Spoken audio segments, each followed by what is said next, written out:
A partir de este momento, usted ha ingresado al Enfoque Bíblico Cristiano. Un programa para analizar la realidad y volver a los valores morales y eternos de la palabra de Dios.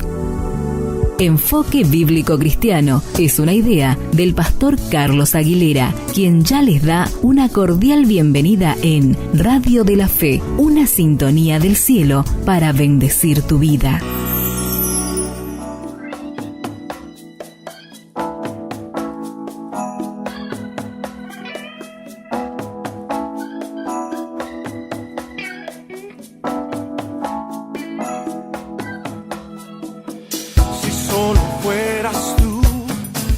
Hola, buenas tardes, queridos oyentes de la radio. Estamos transmitiendo en este día miércoles desde Santiago del Estero, en la República Argentina, por FM 105.7, Radio de la Fe, una sintonía del cielo para bendecir tu vida. Y en este día miércoles tenemos el enfoque jurídico con la presencia del doctor Pedro Basbús. Vamos a estar conversando, entrevistándolo a él sobre un tema de actualidad, y quisiera compartir antes de comenzar una reflexión espiritual. Ustedes saben que en este tiempo hemos estado con muchas cargas y muchas pruebas en la vida personal, y quiero agradecer a todos los amigos, todos los conocidos que nos han acompañado y nos han mandado mensajes de aliento.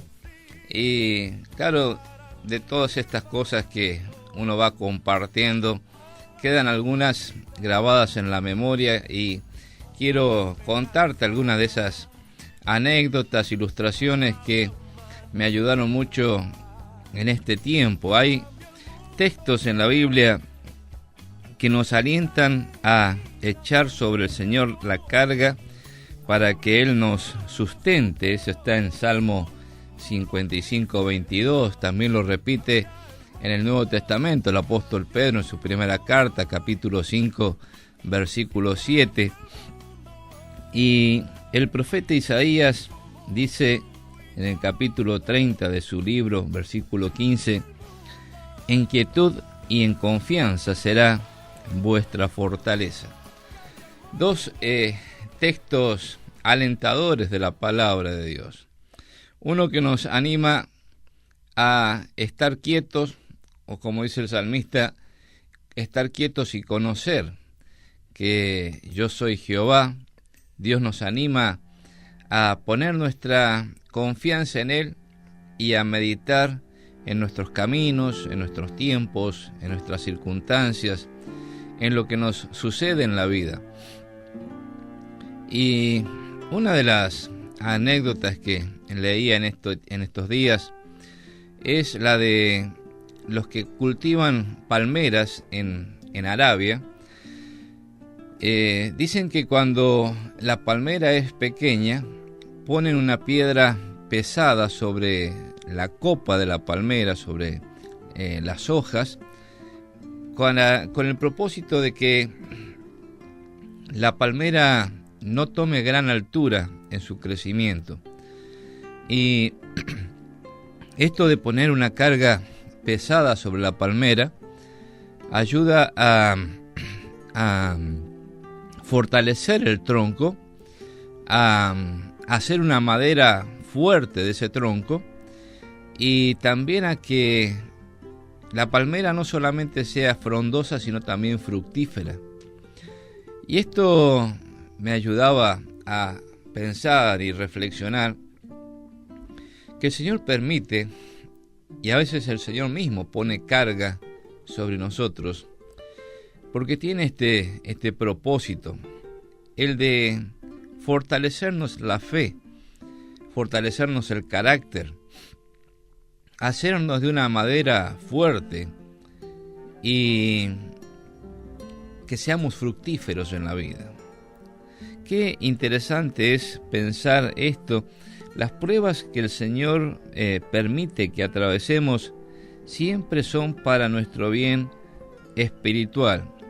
Claro, el secreto está en no decaer cuando vienen las pruebas, sino en apoyarnos en Él, atravesar las pruebas con la presencia del Señor en nuestras vidas, o utilizando la anécdota con la presencia del Señor sobre nosotros.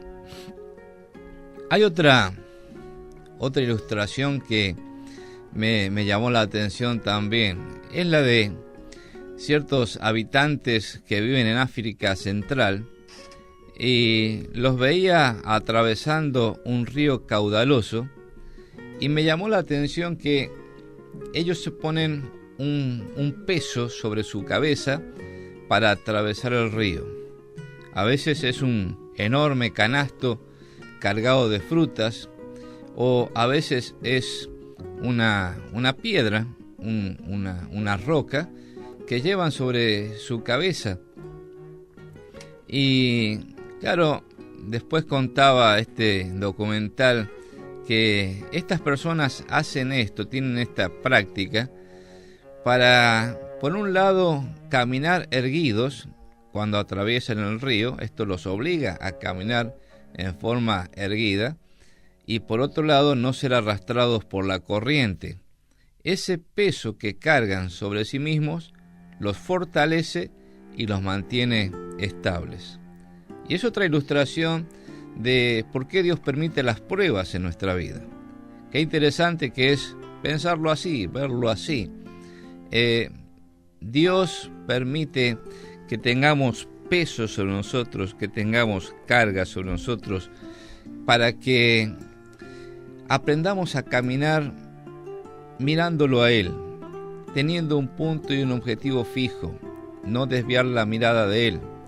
Por otro lado, cuando el Señor va con nosotros y nos acompaña, nosotros permanecemos firmes, estables, y no nos llevan las corrientes de la vida.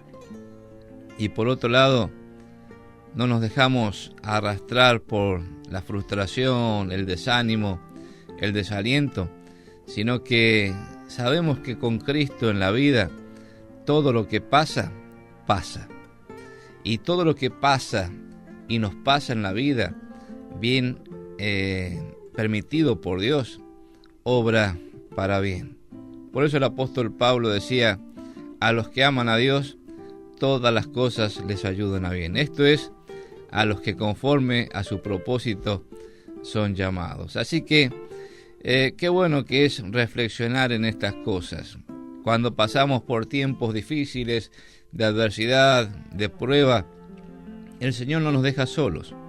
A veces es una carga pesada que pone sobre nosotros, pero no en vano, sino con un objetivo, con un propósito: hacernos crecer, desarrollar, fortalecer, permanecer estables, firmes en la fe. Bueno, bienvenidos al Enfoque Bíblico de hoy. Te habla el pastor Carlos Aguilera y vamos a escuchar un tema musical y luego la entrevista con el doctor Pedro Basbús.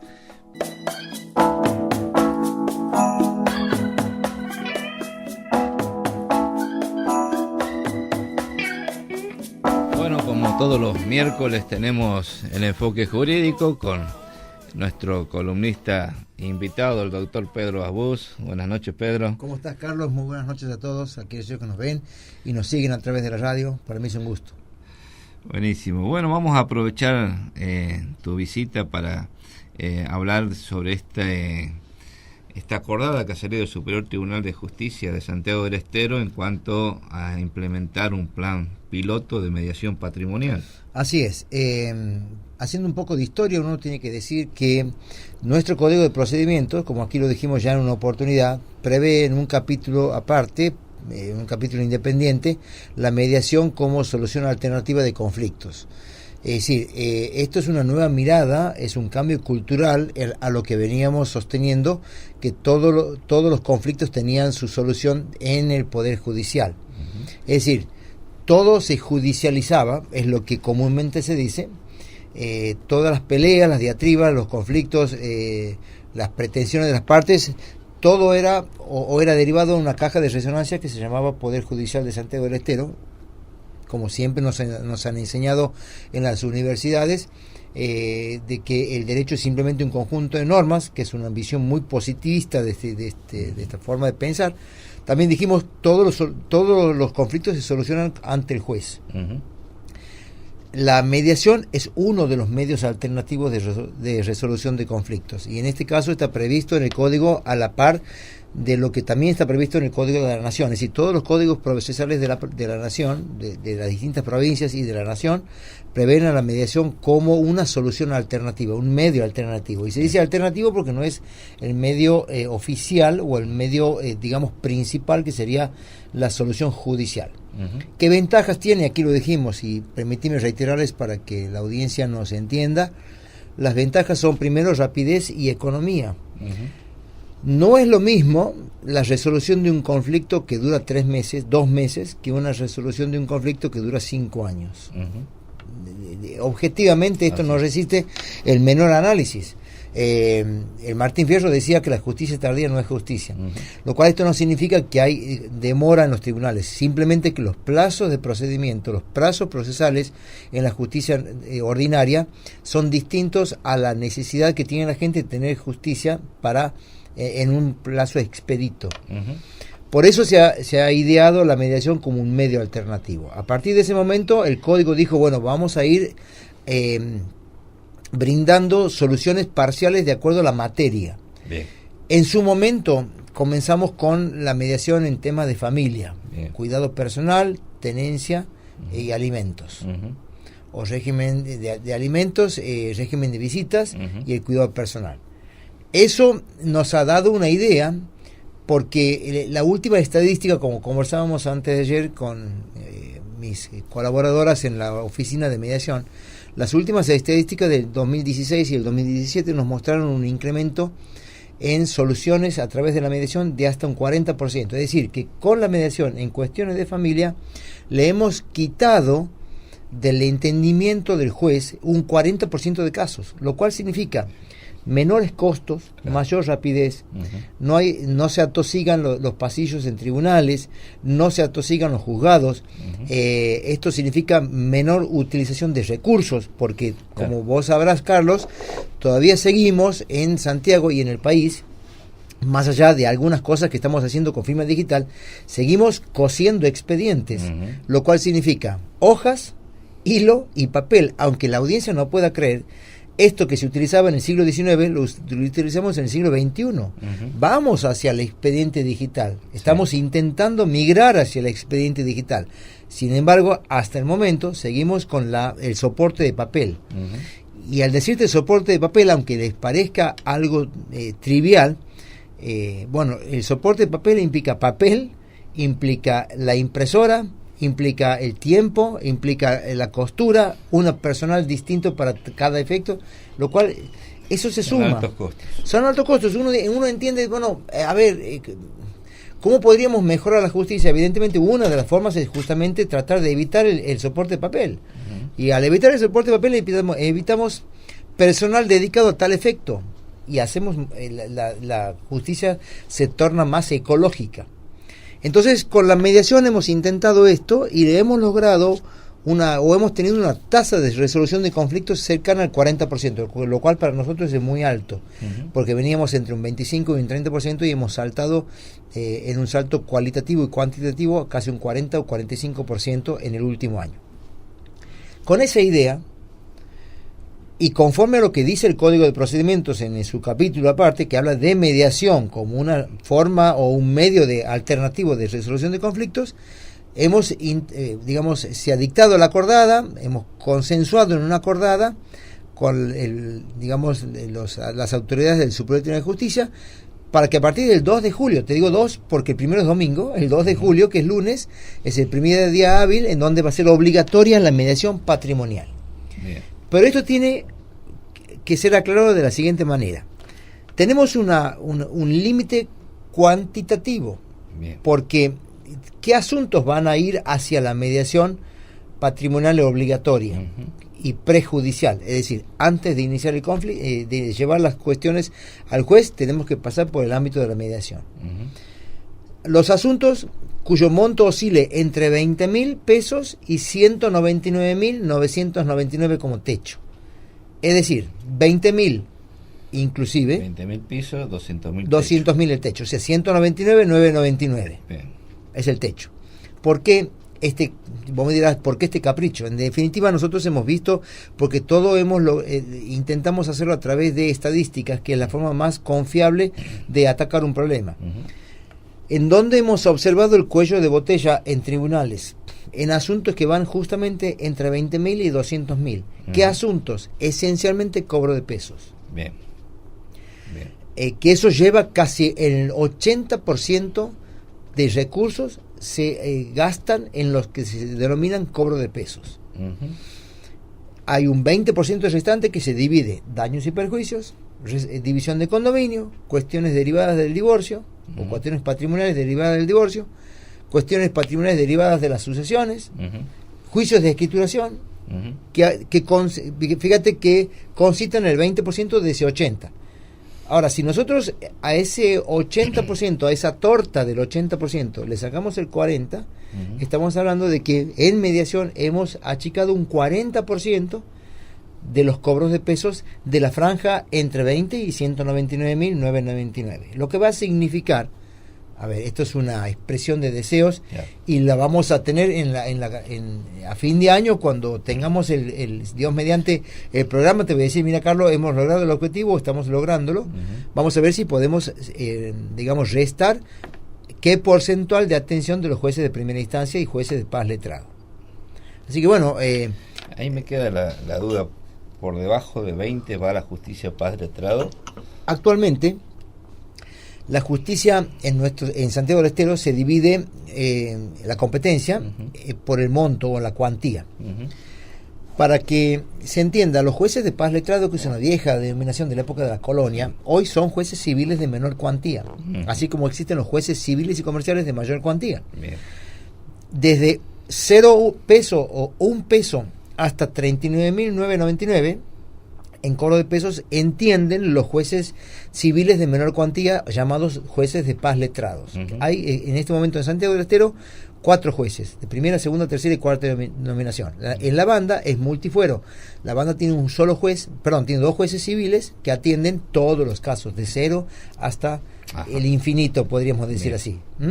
Añatuya tiene lo propio, Monte Quemado tiene lo propio, Termas tiene lo propio, aunque todavía no está en funcionamiento, y Frías.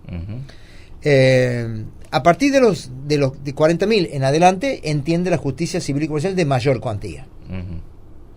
A eso hay que hacer una distinción en sucesiones que entienden desde un monto determinado en cuanto al acervo hereditario que dejó el causante, y a los desalojos que también cuya evaluación fiscal no exceda un determinado monto. En este momento no recuerdo bien el monto de la evaluación fiscal, pero la división se hace por cuantías en cuanto al monto.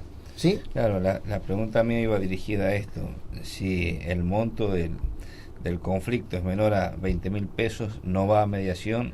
Si es menor a 20.000 pesos, no va a mediación, va a entrar en este caso por la justicia de paz letrada. Todo lo que sea mediable entre 40.000 y 199.999 tiene que pasar por la oficina de mediación. Dicho sea de paso, y perdóname que nos autorreferenciemos, porque en definitiva tengo que hacerlo, porque la nobleza obliga, Santiago tiene hoy la mejor estructura de mediación del país. Sí. Lo digo orgulloso porque formamos parte del instituto, formamos parte del centro de mediación. Recientemente hemos estado en Buenos Aires en la reunión que anualmente se hacen con todos los encargados de las oficinas de mediación de todo el país. No podían creer el avance que tiene Santiago en cuanto a la calidad de obras.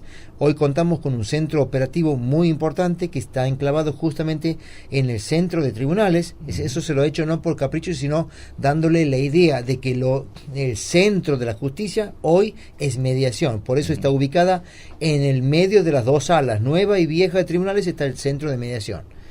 Tenemos 15 salas, de los cuales 9 se van a destinar a la mediación patrimonial y las otras 6 van a quedar para familia. Hay una sala multipartes para aquellas cuestiones en donde haya más de 2 partes, el requiriente y requerido, Y entiendo que en la mediación patrimonial vamos a tener esta sala, o se va a utilizar estas salas multipartes, porque uno puede suponer, por ejemplo, un daños y perjuicios, un accidente de tránsito. ¿Cuáles podrían ser los requeridos? El conductor del vehículo, el propietario del vehículo y la compañía de seguros. O sea, de entrada tienes 4 partes: el requirente, que puede ser una víctima, 2 víctimas, 3 o 4, depende de los accidentes, y los requeridos, que pueden ser de 2 a 3. Entonces uno necesita una sala. Si vos te pones a pensar que este juicio de daños y perjuicios, por tomar un ejemplo, desde que se inicia hoy en tribunales hasta que se obtiene sentencia definitiva, ¿qué significa esto? Los juicios transcurren por instancias. Comienza en la primera instancia. Eso significa que el juez de primera instancia analiza la pretensión de cada parte, la demanda y la contestación, la prueba de cada parte con la necesaria bilateralización, los alegatos de cada parte y dicta sentencia. Esto no dura, tiene una duración no menor a 2 años. ¿Por qué te digo 2 años? Pareciera que es una barbaridad 2 años. Pero si te pones a pensar, estamos hablando de plazos procesales en días hábiles. Sí. De cada demanda y cada contestación necesitas, para demandar, si está en un juicio ordinario y si el demandado vive en la provincia, 15 días hábiles. 15 días hábiles es casi un mes, contados porque son días hábiles. Sí. Si el demandado se domicilia fuera de la provincia, hay que sumarle un día más por cada 50 kilómetros. Es decir, si el demandado vive en Buenos Aires, a los 15 hay que sumarle 10 días más por los 1000 kilómetros. O sea, tenemos 25 días de contestación de demanda. 25 días para que se presente, otros 25 para que conteste, lo cual son plazos que se van ampliando. Con la prueba pasa, son 40 días de plazo de probatorio y se puede extender de acuerdo a lo que el juez entienda es hábiles. Con lo cual, todo eso, para que se entienda, lo ponemos en la licuadora y tratamos de mediar en un plazo que no supere el mes. Si vos te pones a pensar, todo lo que nos ahorramos es, la solución es mágica. ¿Por qué? Porque el justiciable que concurre a tribunales y que nos exige a los jueces una justicia que no sea tardía y que sea ejercida en tiempo y forma, va a tener una solución pronta a sus necesidades. Quizá, esto signifique en cierta manera renunciar a ciertos montos de lo que pretende. Claro. Es posible, pero bueno, esto es, negociación, y en la negociación se tienen en cuenta los intereses antes que las posiciones de las partes. Eso es uno de los principios. Vamos a tener en cuenta cuáles son los intereses. El interés es tener una solución práctica y pronta a tu respuesta. Claro. Y eso lo podemos tener a través de la mediación. Por eso te decía, si se tiene en cuenta que en la primera instancia puede demorar hasta 2 años. En la instancia revisora, que sería la Cámara de Apelación donde estamos nosotros, es una instancia, suponte que demore entre 6 meses y 1 año la revisión porque entre el traslado del agravio, la contestación del agravio, el pase a estudio, en una de esas hay una recusación contra uno de los vocales, hay que sortear nuevo vocal y todo lo demás, se pueden demorar 6 meses o 1 año, 3.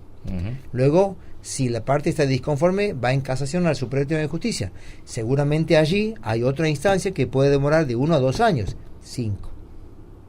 5 años. En el mejor de los casos. En el mejor de los casos. Para un siniestro, está bien. Esto es, lo normal. Puede pasar que haya, menos de 5 años o un poco más. Tratamos de que estos 5 años se reduzcan a menos en cuanto a las instancias. Y si vas a la Corte Suprema, es otro tiempo.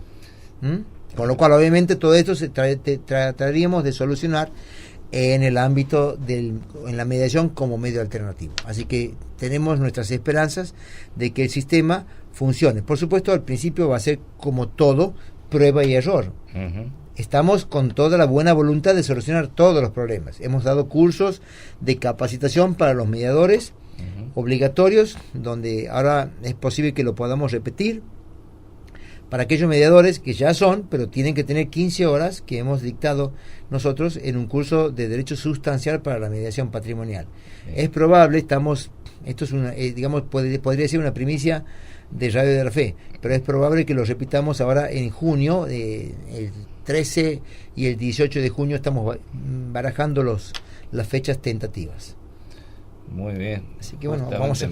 Me sacó la pregunta de la boca, en cuanto a la capacitación de los mediadores para asumir todas estas nuevas responsabilidades, ¿no?, que implica el mediar entre posiciones que cuando se trata de dinero a veces son difíciles de reconciliar. Aquí hay un detalle que quiero aclarar. Nosotros hemos brindado la capacitación gratuita. Esto lo hicimos el mes anterior en el Salón de Usos Múltiples de Tribunales del Poder Judicial. Es probable que reiteremos esta misma capacitación gratuita. Esto significa un esfuerzo para la oficina de mediación, un esfuerzo para el centro de capacitación del Poder Judicial, porque en definitiva somos los magistrados los que con gusto vamos a tratar de capacitar. Es todo un esfuerzo y por eso ha concitado la atención y ha llamado muchas. Hemos tenido más de 200 personas inscritas en el primer corte. Han quedado mucha gente afuera y esa gente ha venido y nos ha pedido si podíamos repetir, lo cual no quita la responsabilidad de todo mediador de capacitarse de manera particular, sin esperar que el Poder Judicial le brinde la herramienta, porque en definitiva el Poder Judicial no solamente tiene la capacitación de mediación como su objetivo, hay otras capacitaciones y bueno, a veces estamos muy cortos de tiempos. Así es. Entonces esto quiero aclararlo porque es importante saber que así como nosotros brindamos el servicio, lo hacemos de corazón, porque esto es a puro pulmón. También existe la necesidad, como tenemos los jueces por constitución provincial, la obligación de capacitarnos. Ahora, cada juez debe capacitarse de manera particular y tenemos que acreditar esa capacitación bajo pena de mal desempeño, dice la Constitución. No es el caso de los mediadores, pero bueno, más o menos podrían tomar este ejemplo. Está bien. Bueno, la verdad que es una primicia exclusiva de Radio de la Fe. Sí. Y sí, realmente quedaron muchos que deseaban hacer la capacitación y por uno u otro motivo no lo pudieron hacer, así que sería interesante que se repita. Así es. Bueno, gracias Pedro por traernos esta información. Hoy ha sido información local. El próximo miércoles vamos a avanzar sobre temas internacionales que creo que se han suscitado. En el caso de Venezuela, uno tira la invitación para el próximo miércoles.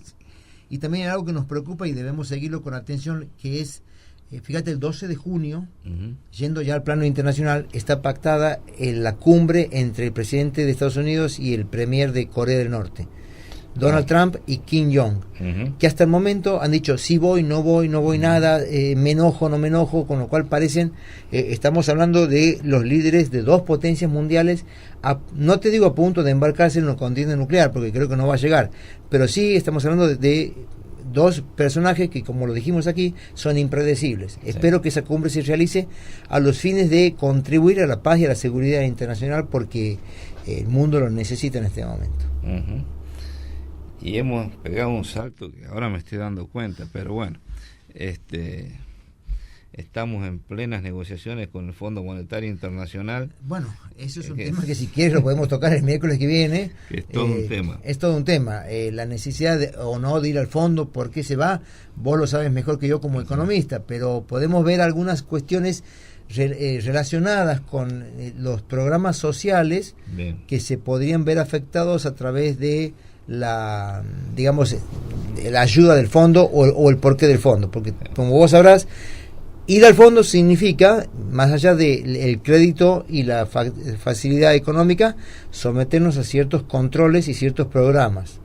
Sí. Y esos programas, bueno, los podemos desarrollar el miércoles que viene, no hay ningún problema. Muy bien, queda planteado entonces para el próximo miércoles el tema, no se lo pierdan porque aquí vamos a estar con toda la información. Gracias, Pedro. El agradecido soy yo. Vamos a un tema musical y enseguida volvemos con la reflexión final. Llegamos al momento de la reflexión final de nuestro programa y quería contarte la historia de dos hermanos que eran montañistas, ¿no? La hermana se llamaba Laigon Steven y le encantaba escalar montañas con su hermano Nick. En el año 2008 alcanzaron la cima del monte McKinley, que es el más elevado de América del Norte. Y poco tiempo después estaban en una montaña, vino una avalancha, el hermano llamado Nick sufrió graves heridas y lamentablemente Ligon falleció en aquella oportunidad, lo cual fue devastador para su hermano y para toda su familia, ¿no? Pero dicen que al tiempo, cuando Nick encontró el diario de su hermana en uno de sus bolsos, estaba lleno de reflexiones y oraciones y alabanza a Dios que fueron de mucha consolación para él.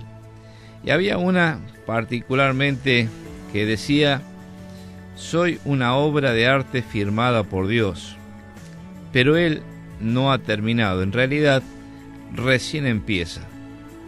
Tengo en mí la huella de Dios. Nunca habrá nadie como yo. Tengo una tarea que hacer en esta vida que nadie más puede hacer. Claro, esto está basado en un texto de la palabra de Dios que lo menciona el apóstol Pablo en su carta a los Efesios, capítulo 2, versículo 10. Allí dice: porque somos hechura suya, creados en Cristo Jesús para buenas obras, las cuales Dios preparó de antemano para que anduviésemos en ellas. Y aunque Ligon ya no está físicamente presente en este mundo, mediante el legado de su vida y su diario, ella inspira y desafía a quienes quedamos atrás. Porque qué importante que es pensar en esto, como ella lo creía, como ella lo dejó registrado en su diario. Cuando una persona recibe a Cristo como su Salvador personal, en ese mismo instante Dios hace el milagro más grande del universo. En palabras del apóstol Pablo, escribiendo la segunda carta a los Corintios, en el capítulo 5, versículo 17, dice: de manera que si alguno está en Cristo, nueva criatura es. Las cosas viejas pasaron, y aquí todas son hechas nuevas.